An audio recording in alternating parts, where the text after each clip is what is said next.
हामी प्रत्येक घरमा पुगिरहेका छौँ, प्रत्येक ठाउँमा पुगिरहेका छौँ। स्थानीय तहबाट कुनै पनि अहिलेसम्म उहाँले भने जस्तो राहतहरू प्राप्त नभएको कारणले गर्दाखेरि हामीले एजेन्डाहरू उठाउँदैछौँ हजुरहरूलाई।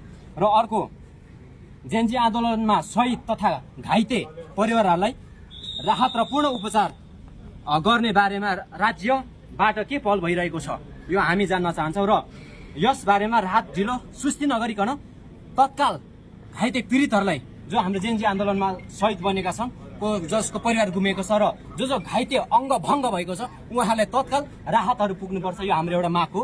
र अर्को भनेको जुन चाहिँ अहिले बाढी पीडितले क्षतिग्रस्त भएको छ हाम्रो इलाम जिल्ला र अन्य जिल्लाहरू पनि, र इलाम जिल्लाभरि 82 घर हामी पुग्ने सफल भएका छौँ। 82 घरमा हामी राहतहरू लिएर, जस्तै बाढी पीडितलाई खाद्यान्न, किचन सामग्री, त्रिपाल, घर सरसफाइ र मर्मत, परिवारलाई नगद समेत होइन, मृतक परिवारहरू जो छ उहाँहरूलाई चाहिँ हामीले केही रकमहरू पनि उपलब्ध गराएको छौँ। र अहिलेसम्म हामी 82 घरमा पुग्ने हामी प्रयास गरेका छौँ र पुगिसकेका छौँ, र बाँकी अरू ठाउँमा हामी पुगिरहेका छौँ। म हजुरलाई यो जानकारी गराएँ। र अर्को हाम्रो सबैभन्दा महत्त्वपूर्ण माग अर्को के हो भन्दाखेरि, आउने फागुन 21 को इलेक्सन होइन, आउने फागुन 21 को चुनाव फागुन 21 गते हुनुपर्छ। त्योभन्दा उता सर्यो भने फेरि हामी त्यसमा कसरी आउनुपर्ने त्यो हामी जेएनजीहरू जान्दछौँ। हजुरलाई हामी यही आह्वान गऱ्यौँ हाम्रो माननीय ज्यूलाई, म यही रिक्वेस्ट गर्न चाहन्छु।